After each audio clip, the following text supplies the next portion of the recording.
I suppose we have time for one quick question. The Honourable Member for Calgary Centre. Mr. Speaker, I wanted to ask my colleague the question about, because he did mention the whole thing about screen scraping of information. That screen scraping information is not free. There's a value transfer that happens every time that occurs, and I'd like him to elaborate on where the value comes from. Usually individual Canadians that have no idea about it, and where that value actually gets transferred to. Of course, something gets transferred, that process is worth something that people pay for. Can you elaborate on who those people are and how they're earning value off the backs of Canadians?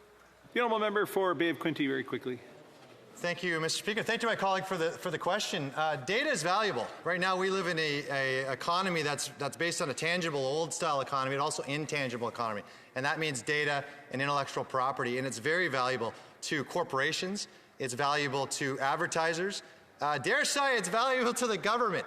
And the government, of course, holds whole swaths of information. But you think about all the data that's out there, every movement we make, every time you make a sound, Siri asks you, what was that? Every time we're doing something with our watches, our Apple Watches track even our temperatures. It's tracking women who are going into a menstrual cycle in the US. It's very concerning.